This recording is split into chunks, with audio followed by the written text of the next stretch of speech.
Hi, it's old Gorby here, and we're going to talk a little bit about, well, online gaming, capture the flag, and so forth. I'm going to start off this little background here, and I'm going to tell you something about it. You probably have heard the expression, where is everyone? This happens inevitably in every capture the flag game. Where is everyone? You wonder. Are you guys all in the base? Are you guys out on the bridge? Where are you?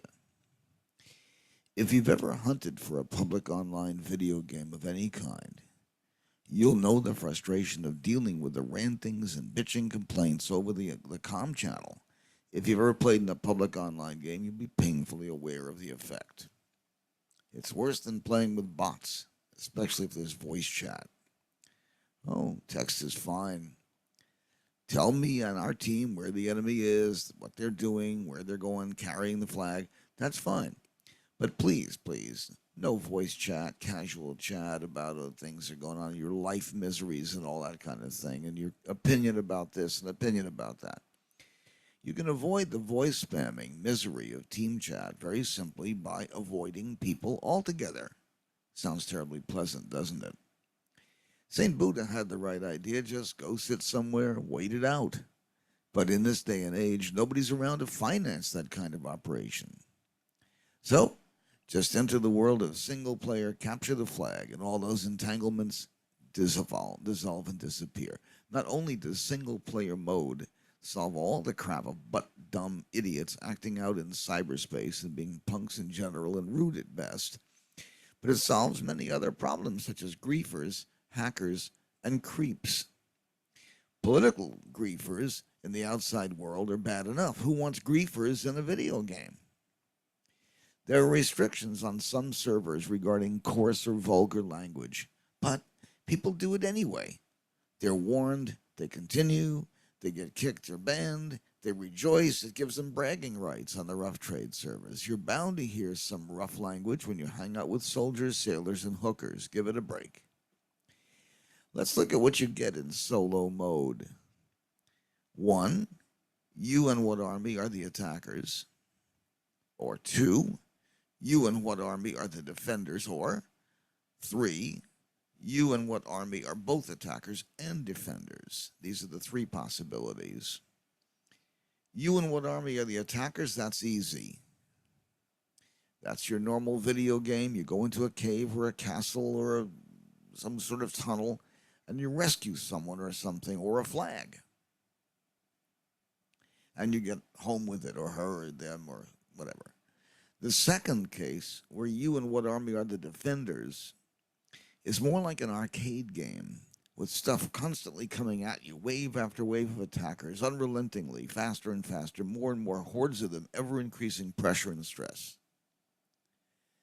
The third, where you set up a capture the flag game, or CTF game, on a field or in a two forts type setting, and then play against yourself, it's much, much harder. The bots have to be awfully smart.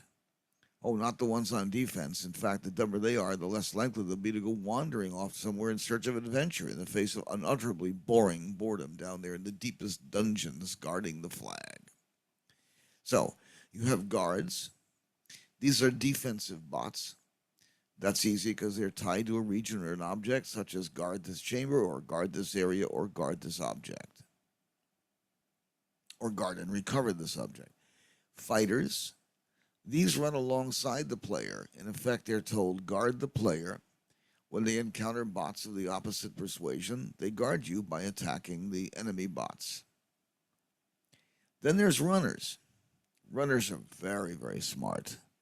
They're capable of evaluating the condition of the playing field, positions of a opposing team, position of friendlies, flags, returns, everything.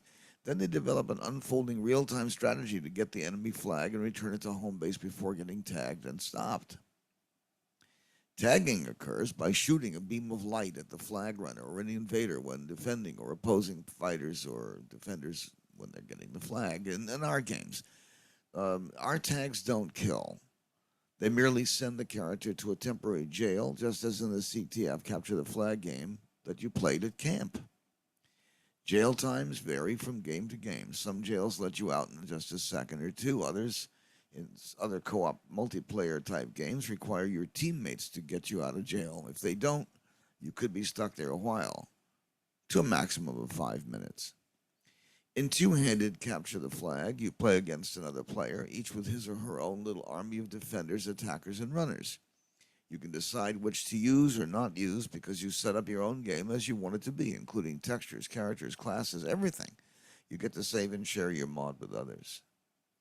At every annual Labor Day convention, there's a mod challenge, and the winner's mod will be posted for download on our earthgame.com site for everyone to see and experience. In double player CTF, you and a friend can each set up your own side of the board. It's like chess, with as many or as few helpers as you'd like. Of course, you'll have to agree and not cheat and all that. I deliberately don't put in anti-cheats because chivalry is a profoundly vital part of single and double player CTF, so get used to the honor system.